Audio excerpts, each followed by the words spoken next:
আসসালামু আলাইকুম। Today's Friday special. আজকে আরএস টিভিতে সবাইকে স্বাগতম। আজকে আমরা পোলার চাল দিয়ে সুন্দর করে সবজি খিচুড়ি রান্না করব। আমরা ঠিক কী কী নিয়েছি আপনাদের উপর দেখাই। পেঁয়াজ, আদা বাটা, পেঁয়াজ কলি, গাজর, আলু ছোট করে, টমেটো, ধনিয়া পাতা, কাঁচামরিচ এবং বরবটি। তো সব কিছু মিলিয়ে চলুন আমরা দেখি রান্নাটা কেমন হয়। আর এ হচ্ছে পোলাওয়ার চাল। এই হচ্ছে পোলাওয়ার চাল। আমরা যেটা করেছি বাজার থেকে, আমরা আসলে পোলাও কিনে আনিনি, পোলাওর যে খুদটা পাওয়া যায় সেই খুদটা দিয়ে এনেছি, কারণ খুদটা খুব ভালো করে মিশে এবং সেটা খুব সুস্বাদু হয় খেতে। আমরা প্রায় সময় হোটেলে খেতে যাই, যখন সবজি খিচুড়ি খাই, আসলে ওরা পোলাওর চাল দিয়ে রান্না করে, কিন্তু সেখানে সেটা ব্যবহার করা হচ্ছে পোলাওয়ের খুদ। আমাদের রান্না আমরা শুরু করলাম। বিসমিল্লাহ বলে আমরা পেঁয়াজ ছেড়ে দিলাম। সঙ্গেই থাকুন, সব কিছু উপকরণ এক এক করে আমরা আপনাদেরকে দেখাবো।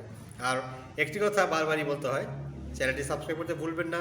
সুন্দর গঠনমূলক কমেন্ট করে নিজের পরিচয়কে সবার মাঝে তুলে ধরুন, আপনার চ্যানেলটিকেও বড় করুন। আমাদের সঙ্গেই থাকুন। এখন প্রয়োজন মতো তেল দিয়ে নিলাম।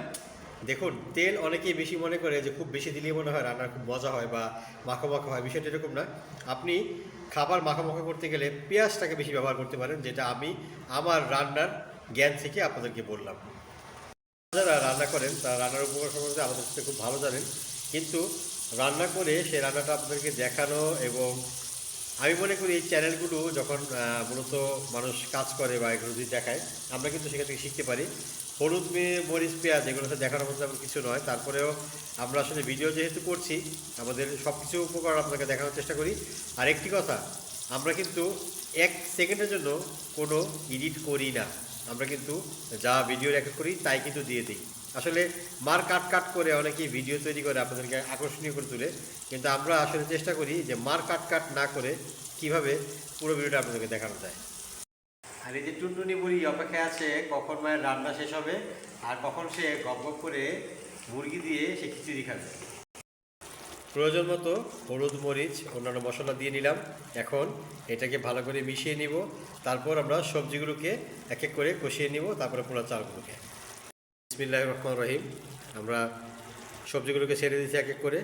গাজর, আলু, বরবটি, পেঁয়াজ কলি সব কিছু যেখানে ছিল সেই সবগুলোর থালাটা দেখাচ্ছে আপনাদেরকে আবারও। আমার গিন্নি খুব চমৎকার করে এগুলো কেটেছে। তো সে এত অল্প পরিমাণে এবং অল্প খরচের মধ্যে মাশাআল্লাহ এত ভালো রান্না করতে পারে। আসলে তার উপরে আল্লাহর রহমত আছে এবং তার রান্নায়ও আল্লাহর বরকত আছে। সবগুলো সবজি ভালো করে মশলার সাথে কষিয়ে নিব। আমাদের সঙ্গেই থাকুন। আবারও বলছি, চ্যানেল সাবস্ক্রাইব করতে ভুলবেন না। সম্ভব হলে শেয়ার করে দিবেন এবং গঠনমূলক কমেন্ট রেখে আপনার চ্যানেলে আমার যাওয়ার সুযোগ করে দিবেন। আমরা এখন আমাদের ডাল চালের যে মিক্সড করা যেই ডিশটা, সেটা মানে পোলার চালগুলো, পোলার খুদ আমরা ছেড়ে দিলাম। আমরা এখন এটাকে রাইস কুকারের মাধ্যমে রান্না করব, তাতে সময় কম এবং আমাদের বিদ্যুৎ খরচটাও সেখানে কম প্রয়োজন হবে। এখন কষানো সবজিটাকে পোলার সাথে ছেড়ে দিলাম। আমরা কিন্তু এ টু জেড সব দেখিয়েছি, আপনারা চাইলে এভাবে সহজ রান্না করতে পারেন এবং আপনাদের রান্নার অভিজ্ঞতা বা আপনাদের রান্না আমাদের সাথে শেয়ার করে আমাদেরকেও দেখাবেন। চাল এবং সবজিগুলো ভালো করে মিশিয়ে নিচ্ছি। খুব সুন্দর করে কষানো হয়ে গেল। এখন পানি ঢালার পালা। পরিমাণ মতো পানি ঢেলে এটাকে এখন আবার সুইচ অন করে দিব। সে একা একা হতে থাকবে আর আমরাও খাওয়ার জন্য অন্যান্য প্রস্তুতি নিই।